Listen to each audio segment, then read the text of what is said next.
محترم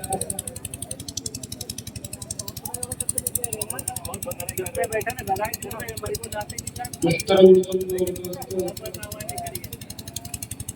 ارکان خواتین،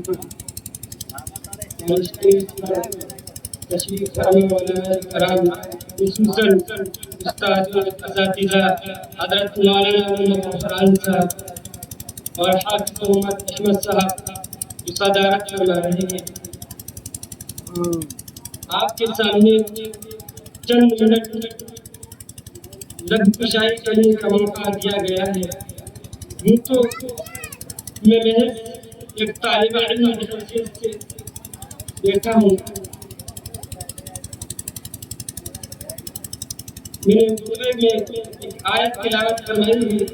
قرآن حکیم کی آیت مبارکہ میں اللہ جل جلالہ و عما نے ہماری اور آپ کی اور کائنات کی ہر انسان کی تمام پریشانیوں اور مصیبتوں کا ایک واحد علاج بتلایا ہے۔ آج آپ اپنا جائزہ لیں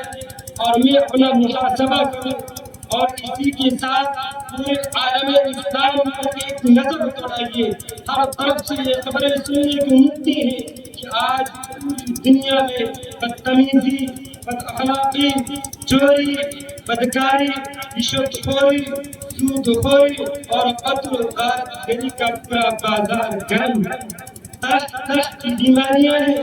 عجیب عجیب مسائل ہیں، نامعلوم انسان کیسے کیسے حالات سے دوچار ہے، اور جتنے سامان معیشت بڑھتے جا رہے ہیں اور جتنے انسان زمین و آسمان کے مابین اڑنے لگا ہے اور اس کے حالات مسائل بڑھتے جا رہے ہیں، اور جب سے انسان کا چین سکون برباد ہو گیا ہے اور اپنی حیات کی منتشر شرازے کو حیران اور سرگردہ سمیٹتا پھرتا ہے تو اس کو کوئی منزل نظر نہیں آتی۔ تو ایسے وقت میں قرآن حکیمی ایک ایسا رہبر ہے جو اس کو اس کی بربادی کی وجہ بتا کر راہ عمل کی ترغیب دلاتا ہے۔ وما اصابکم من مصیبت فبما کسبت ایدیکم ویعفو عن کثیر۔ تم پر جو مصیبتیں آتی ہیں وہ تمہارے اپنے اعمال کی وجہ سے آتی ہیں۔ آج ہم اپنا جائزہ لیں اور پورے عالم اسلام پر نظر دوڑائیں کہ ہم اتنے گنہگار ہیں اور کیسی کیسی ہم سے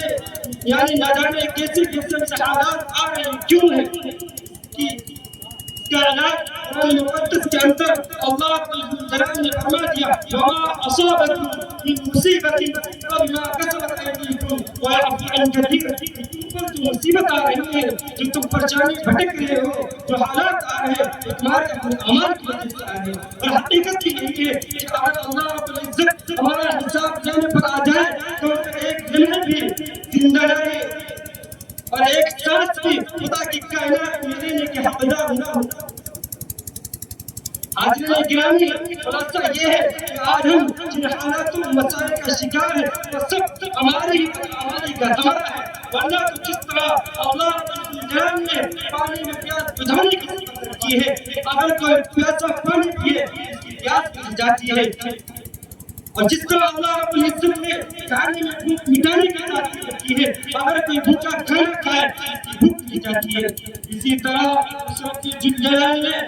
احکام اور پیارے حبیب محمد صلی اللہ علیہ وسلم کے مبارک طریق میں تاکید رکھی ہے۔ اگر کوئی مادیت پرست چیزوں کے پیچھے دوڑنے والا،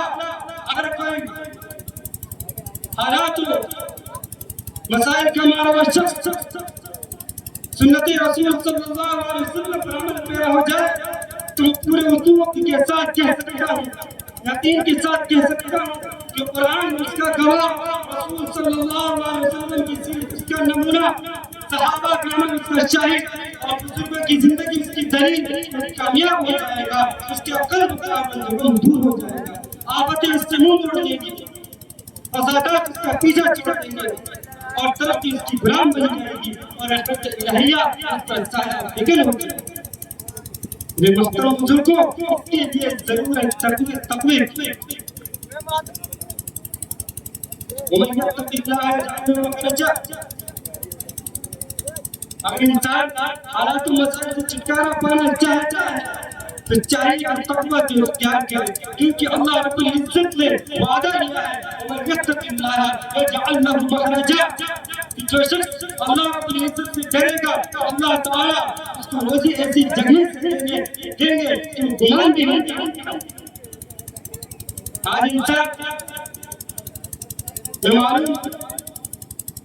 کیسے کیسے بھٹک رہا ہے اور پریشانی کی حالت میں، اور سب سے بڑی کمزوری ہے وہ فکر معاش کی ہے۔ اگر اس کی نجات پانا چاہتا ہے تو تقویٰ کو اختیار کرے، اللہ سے ڈرے، کیونکہ اللہ رب الجلال ہے، جیسے پتھر کے اندر ایک کیڑے کو روزی دینے والے ہیں تو کیا وہ ہمیں روزی نہیں دے سکتا؟ اس لیے آپ کو چاہیے کہ تقویٰ کو اختیار کریں، اللہ سے ڈرے، اللہ کے بتائے ہوئے راستے پر چلیں۔ سب سے پہلے شرک سے، یعنی سب سے پہلا مرحلہ جو ہے وہ اللہ سے یقین کا ہے، اللہ پر بھروسہ کرنے کا ہے، کیونکہ یہ کلمہ لا الہ الا اللہ محمد رسول اللہ صلی اللہ علیہ وسلم ذات پر دل سے یقین کرے کہ اللہ کی سوا کوئی معبود نہیں اور جناب محمد رسول اللہ صلی اللہ علیہ وسلم اللہ کے رسول ہیں۔ کیونکہ اس کلمے کے اندر تعطیل و جاتیت ہے کہ اگر 70 سال کا کافر جو فرعون و ملوث ہے تو اللہ کو چھوڑ کر قتل کی ٹھوکریں کھا رہا ہے، اگر اس نے اخلاص کے ساتھ اللہ کے ساتھ ایک مرتبہ سچ دل سے کلمہ طیبہ لا الہ الا اللہ محمد رسول اللہ صلی اللہ علیہ وسلم پڑھ لیا تو یقیناً کامیاب ہو جائے گا۔ ایسا ہو جائے گا گویا کہ ابھی ماں کے پیٹ سے پیدا ہوتا ہے۔ اللہ رب العزت تمام گناہوں کو چشمے زدن میں معاف فرما دیں گے، اور اللہ تعالیٰ کی